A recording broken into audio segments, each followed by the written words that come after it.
Hello guys, welcome back to my channel. This is me your brother Danish. Hope करता हूँ सारे भाई बढ़िया हो गए। मैं बहुत बढ़िया हूँ। वीडियो को लाइक करना, चैनल पर न्यू सब्सक्राइब करना। भाई पिछले कुछ दिनों में बहुत ज्यादा ट्रेजेडी हुई है।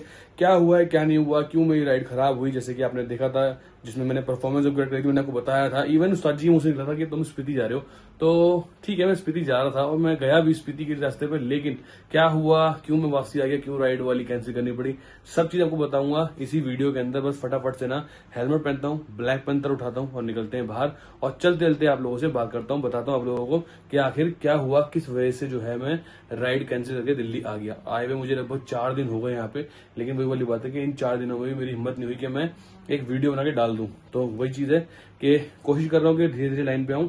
लेकिन वो जो कोशिश थी ना मेरी स्पीति राइड वाली, वो ये थी कि ये राइड करूंगा तो कंटिन्यूस हो जाऊंगा। लेकिन वही वाली बात है कि राइड भी हमारी कैंसिल हो गई। अब वो क्यों कैंसिल हुई है फटाफट से जानते हैं इस वीडियो में। वीडियो अच्छी लगी तो प्लीज वीडियो को लाइक करना, चैनल पर सब्सक्राइब करना। मिलते हैं मोटर ब्लॉग सेटअप पे। Stay tuned guys. हाँ जी दोस्तों, तो सीन सारा का सारा ये है कि जब भाई मैं दिल्ली से निकला तो मैं बहुत खुश था। ठीक है कि चलो भाई मैं राइड पे जा रहा हूँ, मतलब अभी लद्दाख करके आया था पिछले महीने और अब मैं जा रहा हूँ स्पीति के लिए, वो भी सर्किट करने। और सबसे मेन बात ये थी मेरे लिए कि भाई मैं स्पीति कई बार गया हूँ, ठीक है, लेकिन सोलो जो है आज तक नहीं किया और सोलो सर्किट भी नहीं किया। तो दोनों चीज़ें मेरे लिए बहुत ज़्यादा नई थी और बहुत ज़्यादा इंटरेस्टिंग थी और मज़ेदार थी। ठीक है, अब हुआ ये कि राइड जो है बहुत स्मूथ चल रही थी, कोई दिक्कत नहीं है। दिल्ली से मैं निकला, मेरा फर्स्ट जो स्टॉप था, मतलब मैंने प्लान कर रखा था कि भाई मैं दिल्ली से निकलूँगा तो कम से कम नारकंडा पहुँचना है और ज़्यादा से ज़्यादा नारकंडा से जितना आगे हो सकता है उतना आगे मैं पहुँचूँगा। अब निकलते निकलते जो है 9 साढ़े 9 बज गए थे। फिर उसके बाद ये हुआ कि मैंने रास्ते में फ्यूल अप कराया, थोड़ा सा जो मेरा DJI है उसकी थोड़ी सेटिंग करनी थी। वो सब कराते कराते ये क्या कर रहा है भाई गाड़ी वाला, समझ में नहीं आ रही क्या चाह रहा है। कभी यहाँ रोक रहा है, कभी वहाँ रोक रहा है, समझ में नहीं आ रही। इंडिकेटर दिया हुआ था, जगह ही नहीं मिली से, अब फिर रोक रहा है। पता नहीं क्या कर रहा है भाई। बगल वाले भाई को भी गुस्सा आ गया। एक अनार 100 बीमार, ओ सॉरी क्या बोलते हैं उसे, एक कार वाला सब पे भारी। तो सीन ये हुआ कि भाई मैं हो गया लेट। उसके चक्कर में तो ऑफिशियली राइड जो होती है वो मेरी 10:30 बजे के आसपास जो है स्टार्ट हो गई। अब 10:30 बजे राइड स्टार्ट हो गई तो फिर भाई मेरा ये था कि चलो भाई जहाँ तक जाया जाएगा वहाँ तक अब पहुँचेंगे। अब मैं भाई ये लगा लो सुबह मतलब 11 बजे 10:30 बजे मान लो राइड स्टार्ट हुई थी, तो 9 बजे के आसपास पहुँच गया नारकंडा। और जब मैं नारकंडा पहुँचा ना तो बस दिमाग में आया कि पहला माइलस्टोन तो मैंने अचीव कर लिया है, एक काम करता हूँ यहीं रुक जाता हूँ, आज यहीं रेस्ट करता हूँ। तो बस वही जो था ना हिसाब किताब वो ओके था, कोई दिक्कत नहीं है। लेकिन वहाँ पे जाकर जो है भाई मेरे को मतलब मैंने होटल जो है वो ढूंढा और ज़्यादातर तो होटल फुली चल रहे थे, क्योंकि इस टाइम पे स्पीति वाला सर्किट जो है या पूरी बेल्ट जो है वो पूरी ओवर क्राउड हो रखी है। चाहे नारकंडा हो, चाहे रामपुर हो, चाहे किन्नौर में कहीं भी रुक जाते हो आप, सब जगह होटल आपको फुल मिलेंगे। तो बड़ी मुशक्क़त के बाद एक होटल मिला मुझे जो कि 2500 रुपये में एक दिन का उन्होंने मुझे बोला, वो भी रिक्वेस्ट करने के बाद। मैंने कहा चलो दिए, मैंने भाई 2500 में डील डन करी एंड मैंने होटल में चेक इन कर लिया। चेक इन करा है भाई, नहाया हूँ और नहाने के बाद मैं लेटा। उसके बाद जो ये लगा लो आप, मेरे को कॉल आती है तो मैं मतलब नींद की हाल बेहोशी में था, तो भाई मैंने कॉल पिक नहीं करी। फिर जब मैं उठा हूँ शाम को तो देख रहा हूँ कि भाई कॉल आ रही है, एक नहीं दो 3 कॉल्स हैं। मतलब 2 तो मतलब नोन है नंबर और एक अननोन था।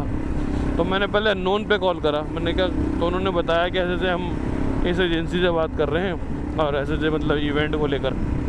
अब वही वाली बात है कि मैंने कहा अच्छा। फिर मैंने नोन जो नंबर था उस पर कॉल करी तो वहाँ से भी सेम वही रिक्वेस्ट कि ऐसे करके आपको इनवाइट करा जा रहा है और ऐसे करके मतलब इवेंट है 21 को। पहले उन्होंने मुझे ये बोला, मैंने कहा अच्छा ठीक है। अच्छा, जिस दिन मैं वहाँ पे पहुँचा था नारकंडा में, उस दिन डेट थी 16 तारीख। तो 16 तारीख को मैं नारकंडा में था और 16 को ही मुझे इवनिंग में पता चल गया कि 21 तारीख का इवेंट है। अब दिल्ली से नारकंडा तक का तो मैंने पूरा फुटेज बनाया, मतलब वीडियो रिकॉर्ड करा, उसको मैं सोचा कि 2 पार्ट में डालूंगा। लेकिन जब मैं 16 तारीख को वहाँ पे था और मुझे इनवाइट आया तो फिर मेरा ये हुआ कि जब मैंने कैलकुलेशन करी तो उसके से ये पता चल रहा था कि अगर मैं राइड कंटिन्यू करता हूँ तो इवेंट मेरे हाथ से जाएगा ही जाएगा, जो कि मैं चाहता नहीं हूँ। और इवेंट करता हूँ अटेंड तो राइड जाएगी। तो फिर अब वही है कि यार आप जिससे जुड़े हुए हो, जो आपको मतलब एक तरह से है ना इस टाइम पे जो काम आ रही चीज़ें, आप पहले उसको प्रायोरिटी देते हो। तो मैंने क्या करा भाई, अपने काम को प्रायोरिटी दी और राइड को प्रायोरिटी नहीं दी। राइड करी मैंने वहीं से पोस्टपोन, एंड उसके बाद मैं आ गया घर। अब घर आया, तो मैंने सोचा कि मैं घर आने तक की क्या ही वीडियो बनाऊं, क्योंकि एपिसोड 1 आप देखते उसके अंदर मैं इंजॉय करता हुआ जा रहा हूँ, एक्साइटमेंट में बोल रहा हूँ कि स्पीति होने वाला है, ये होगा, वो होगा, ऐसा वैसा फलाना ठिकाना। तो वो सब चीज़ें मैंने फर्स्ट एपिसोड में दिखाई।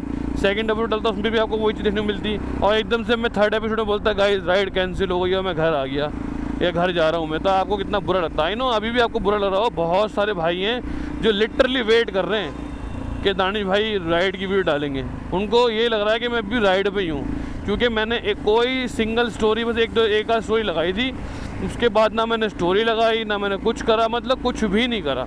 क्यों नहीं करा? बिकॉज मैं डिस्टर्ब हो गया था। अब डिस्टर्ब होने का रीज़न आपको मैंने बता दिया। तो सीन सारा का सारा यही है भाई कि जिस चीज़ से आपकी इनकम आ रही हो, जिस चीज़ से आपको वैल्यू मिल रही हो, आप उस चीज़ को तवज्जो दें तो सही है। अब राइड जो है मेरे हाथ में है। अब मेरा जो इवेंट है ये बहुत ज़्यादा इम्पॉर्टेंट है, ठीक है। ये मेरे लिए, आई नो कि काफ़ी लोगों को लगेगा कि भाई इवेंट तो आते जाते रहते हैं, आप राइड कंटिन्यू करते, बट भाई राइड कंटिन्यू करूँगा जब मेरा कोई काम नहीं होगा वैसा वाला, है ना, क्योंकि मेरे लिए इवेंट बहुत इंपॉर्टेंट है, राइड भी इंपॉर्टेंट है।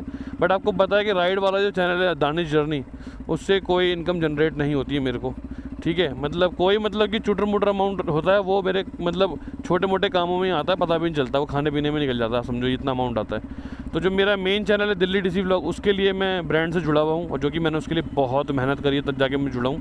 क्योंकि आपको ना कोई भी चीज़ एम ही नहीं मिल जाती। अगर मेरे को देख के काफ़ी लोग सोचते हो कि भाई दानिश भाई तो यहाँ घूम रहे हैं, फ़्लाइट में वहाँ घूम रहे हैं, या इनको नई नई बाइकें मिल जाती चलाने के लिए, वीडियो बनाने के लिए, तो भाई उसके पीछे मेरी मेहनत है। एम ही नहीं मिल गया मुझे। बहुत मैंने ऐसी कराई है, बहुत घुमा हूँ धूपों में, बारिशों में, ठंड में, तब जाके मुझे चीज़ें मिली हैं, ठीक है। तो मैं बहुत शुक्रगुजार हूँ आप लोगों का कि आप लोगों ने मुझे इस लेवल पहुँचाया। अरे बच्चा गिरा देखो दाढ़ से, आप लोगों ने मुझे इस लायक पहुँचाया इस चीज़ में। लेकिन मुद्दा वही है कि भाई मैं जो हूँ ना इस टाइम पे काम को प्रायोरिटी दे रहा हूँ, जिसके वजह से मैंने राइड कैंसिल कर दी। लेकिन राइड कैंसिल हुई है, राइड बहुत जल्दी होगी, बस मैं एक बार फ्री हो जाऊँ उसके बाद राइड 100% होगी।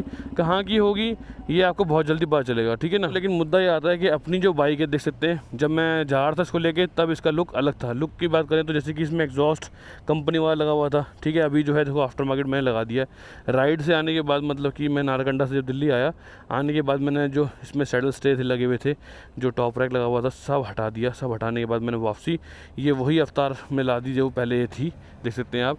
जब ऐसा एग्जॉस्ट लगा हुआ था, लद्दाख गया हुआ था, तब आप में से काफ़ी लोगों ने कमेंट किया था कि दानिश भाई आपने लद्दाख राइड के आने के बाद जो है एग्जॉस्ट उतार दिया, क्या इंजन में प्रॉब्लम आ गई, क्या कुछ हो गया? तो ऐसा कुछ भी नहीं था भाई, सिर्फ सैडल स्टे लगाए थे यहाँ पे, जिसके वजह से ये नहीं लग पाता, इस वजह से मैंने हटाया था। तो आपको मैं बोलूँगा कि ये आप एग्जॉस्ट लगा लो, कोई दिक्कत नहीं होती है, बस अच्छा इंजन और लो, शर्त एक यही है, इसके अलावा और कुछ नहीं है। आप चाहो तो ये लगवा लो, कोई दिक्कत नहीं है, ठीक है। तो ये चीज़ क्लियर है।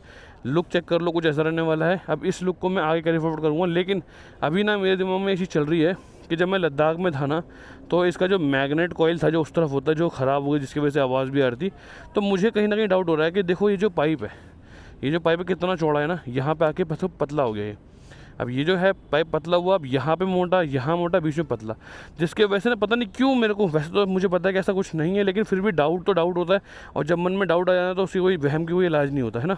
तो इसी वजह से मैंने सोचा कि भाई ये जो बैंड पाइप है ना, ये मैं नया परचेस करूँगा। एग्जॉस्ट को यहाँ से नीचे ले आएंगे वापसी इस जगह पे, ठीक है। तो आप बताना कमेंट सेक्शन में कि इसी पोजीशन पे ऐसा ही पाइप अरेंज करा लूँ सेम साइज़ का तो ठीक है, या फिर इसको नीचे करा लूँ, वो बताना आप मुझे कमेंट सेक्शन में। बाकी राइड कैंसिल क्यों हुई, क्या सीन था, सब आपको मैंने बता दिया। उम्मीद करता हूँ ये वीडियो अच्छा लगा होगा। एंड लुक कैसा लगा बताना मुझे कमेंट सेक्शन में। एक भाई का कमेंट आया था कि भाई इसको पहले जैसे ही कर दो कुछ टाइम के लिए, तो पहले ऐसे मैं कर दूंगा, लेकिन उसके लिए ना मुझे रियर वाला जो शॉकर है ना वो अरेंज करना होगा। बाकी और कोई प्रॉब्लम नहीं है, तो देखते हैं क्या हो पाता है क्या नहीं। बाकी फ़िलहाल ये वाला वीडियो यहीं पे एंड करता हूँ। अच्छा लगा हो तो वीडियो को लाइक करना, चैनल पर सब्सक्राइब करना। मिलता हूँ नेक्स्ट वीडियो में, till then bye bye, love you all, ride hard, ride safe, बड़ों की इज्जत करो, खुश रहो, बाय बाय।